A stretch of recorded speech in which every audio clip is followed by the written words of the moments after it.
आज हम बात करेंगे व्हाट इज़ टेंडोनाइटिस। टेंडोनाइटिस आपने बहुत सुना होगा कि टेंडोनाइटिस हो गया। तो टेंडोनाइटिस है क्या?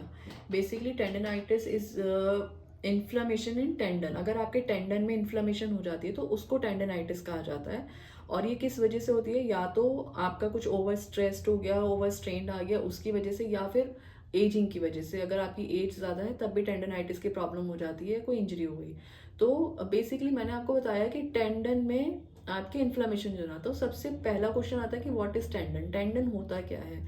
टेंडन क्या होता है ना, ये एक फाइब्रस टिश्यू है, इसको फ्लेक्सिबल टिश्यू भी कह सकते हैं।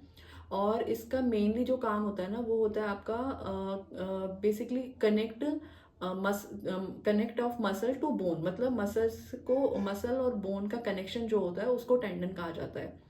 तो इसमें क्या होता है, अगर मैं इसके फंक्शन की बात करूं तो जो हमारे मूवमेंट्स हैं, जितनी भी हमारी लिम्ब मूवमेंट हो रही है, हाथों की मूवमेंट हो रही है, किसी भी चीज़ की मूवमेंट हो रही है, वो हमारी टेंडन की वजह से ही हो पाती है। अगर इसमें इन्फ्लामेशन आ जाए तो वो मूवमेंट रेस्ट्रिक्ट हो जाती है। ठीक है। और इसका जो मेन क्या काम होता है ना कि जैसे हम जंप कर रहे हैं या हम भाग रहे हैं, रनिंग कर रहे हैं, तो उस टाइम पे हमें इंजरी ना हो, चोट ना हो, तो टेंडन उसको प्रोटेक्ट करने में हेल्प करता है कि हमें इंजरी ना हो। तो बेसिकली इसका काम ये है। अगर मैं इसकी कंपोजिशन की बात करूं कि टेंडन बनता किससे है, तो टेंडन जो बनता है वो आपके मतलब इन फाइबर का कंपोजिशन होता है। मतलब इसको कहेंगे कनेक्टिव टिश्यू जो होते हैं, जो आपके कोलेजन फाइबर से बनते हैं, जिसको हम प्रोटीन फाइबर्स भी कहते हैं, ये उसी से बनता है। ठीक है। अगर मैं प्रोटीन इसकी प्रॉपर्टीज की बात करूं, तो प्रॉपर्टीज में क्या होता है कि ये मतलब टेंडन को टूटने से बचाता है। और अगर ये ओवर स्ट्रेच हो जाए तब ये उस टाइम पे इन्फ्लेमेशन तभी आती है। ठीक है। अगर इसकी इंजरीज जो होती हैं, वो इंजरीज होती है कि आपकी ईजिली इंजरी भी हो जाती है। अगर आपका ओवर स्ट्रेस्ड हो गया है, ओवर स्ट्रेन्ड आ गया है, तो इंजरी हो जाएगी और इसको हील करने में काफ़ी ज़्यादा टाइम लगता है।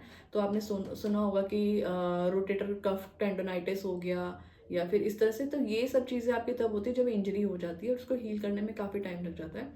अब अगर किसी को टेंडोनाइटिस हो गया है तो उसके लिए हमें क्या करना है? सपोज आपकी टेंडोनाइटिस हुआ, आपको पेन हो रहा है, आपकी मूवमेंट रेस्ट्रिक्ट हो गई है, और वो विद इन 72 आवर्स में आप उसमें आइसिंग करेंगे। ठीक है। लेकिन अगर ये टाइम पीरियड आपका बढ़ गया है और आपको पेन है लेकिन स्टिफनेस नहीं है, तब तो आप इसमें आइसिंग करेंगे। अगर आपको पेन के साथ स्टिफनेस आ रही है तो फिर आप इसमें हीटिंग पैड करेंगे। और आपको कुछ भी समझ में नहीं आ रहा ना कि क्या करना चाहिए, तो आप पहले हॉट एंड कोल्ड फॉर्मेंटेशन करें। हॉट एंड कोल्ड फॉर्मेंटेशन क्या होता है? पहले आप गर्म पानी से उसको टॉवल रखेंगे 3 मिनट के लिए, फिर आप 1 मिनट के लिए ठंडा रखेंगे और इस प्रोसेस को 3 बार रिपीट करेंगे। मतलब पहले 3 मिनट गर्म, फिर 1 मिनट ठंडा, फिर 3 मिनट गर्म, फिर 1 मिनट ठंडा, फिर 3 मिनट गर्म, फिर 1 मिनट ठंडा। तो इससे आपकी बैलेंस हो जाएगा, जो स्वेलिंग है, इन्फ्लेमेशन है, वो कम होगी। Thank you so much.